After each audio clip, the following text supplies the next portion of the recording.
क्या आप इस चित्र को देख रहे हैं?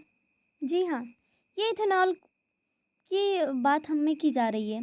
तो नमस्कार दोस्तों, आप सबका स्वागत है हमारे पर्चा माइस के चैनल पे। तो आज जो हम करंट के टॉपिक कवर करेंगे, वो है हमारा असम में देश का पहला बाँस आधारित एथेनॉल संयंत्र, जो आपको इस पिक्चर में भी देखने को मिल रहा है। तो चलिए ये है क्या, उसके बारे में हम जानेंगे आज कि एथेनॉल होता क्या है और ये बाँस आधारित जो एथेनॉल है, इसका क्या प्रयोग है, हम कैसे इसका उपयोग करेंगे। तो इस टॉपिक को हम पूरा कवर करेंगे। तो PM Modi inaugurates India's first bamboo based ethanol plant in Assam. तो पीएम मोदी के द्वारा ये जो first bamboo based ethanol plant का जो है उद्घाटन किया गया है असम में। तो चलिए हम कवर करते हैं। तो प्रधानमंत्री नरेंद्र मोदी ने रविवार को असम में गोलघाट जिले में भारत का सबसे पहला बाँस आधारित इथेनॉल संयंत्र का उद्घाटन किया है और एक जो है प्रोपलाइन संयंत्र की भी इसमें जो है आधारशिला रखी गई है। तो ये भारत का सबसे पहला जो है ये बाँस आधारित इथेनॉल संयंत्र है, जिसका भी उद्घाटन असम में किया गया है।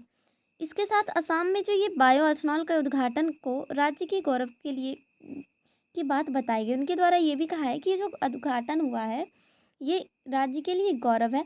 और इसके साथ उन्होंने ये भी कहा कि ये जो दोनों परियोजनाएं हैं ये औद्योगिक विकास को बढ़ावा देंगे, साथ ही साथ विकास को भी गति देंगे और किसानों और युवाओं के लिए ये नए तरह के रोजगार का अवसर पैदा करेंगे और भारत में जो है हरित ऊर्जा और नवीकरण उत्पादन के क्षेत्र में जो है ये एक नई प्रगति की राह को दिखाएंगे। अब इस सबसे में एक क्वेश्चन आता है, ये एथेनॉल होता क्या है?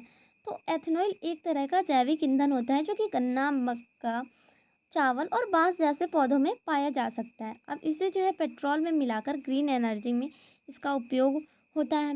भारत में ऊर्जा की जो बढ़ती मांग है और पेट्रोलियम की आयात पर निर्भरता को देखते हुए एथेनॉल का जो उत्पादन है वो बहुत महत्वपूर्ण है। और साथ ही जैसे हम देख रहे हैं जिस तरह से जो ये सिचुएशन अभी देखने को मिल रही है, तो ये एथेनॉल जो संयंत्र की स्थापना भारत के लिए बहुत ही ज़्यादा महत्वपूर्ण है।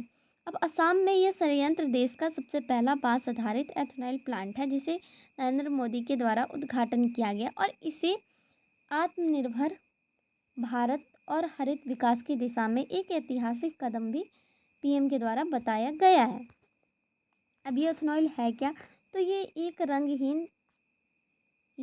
रंगहीन ज्वलनशील तरल पदार्थ है जो बायो ईंधन है और ये जो है कुछ फसलों में पाई जाती है, जैसे कि गन्ना, मक्का, गेहूँ, चावल और बाँस, इनमें ये पाई जाती है, जिसका प्रयोग हम पेट्रोल के साथ मिलाकर वाहन में और रासायनिक उद्योग में और जो है दवाई बनाने जैसे कि सैनिटाइज़र और कुछ दवाइयों में भी इसका प्रयोग किया जाता है।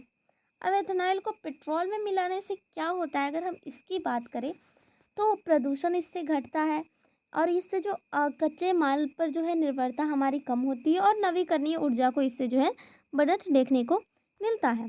अब संयंत्र का विवरण अगर देखें तो इसका जो स्थान है ये कहाँ पे किया गया है, तो नुमालीगढ़ रिफाइनरी लिमिटेड असम में, और इसी के द्वारा इसका निर्माण भी किया गया है।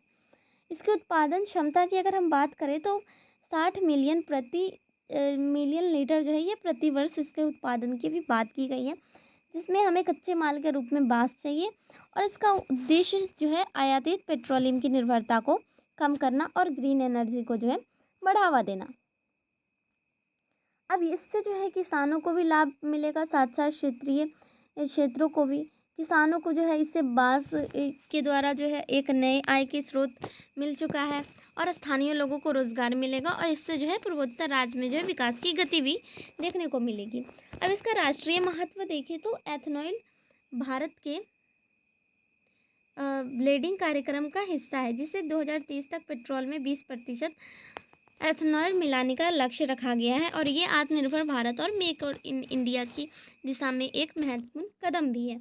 अब पर्यावरणीय लाभ की अगर हम बात करें तो कार्बन उत्सर्जन में कमी, नवीकरण ऊर्जा को बढ़ावा मिलना और जलवायु परिवर्तन की लड़ाई में भी योगदान मिलेगा, क्योंकि हम जानते हैं जो हमारी अनवीकरणीय ऊर्जा है, जैसे कि पेट्रोलियम पदार्थ, उसकी उपलब्धता कम है। तो इससे जो है हमें नवीकरणीय ऊर्जा की और बढ़ने में इससे जो है बढ़ावा भी मिल रहा है।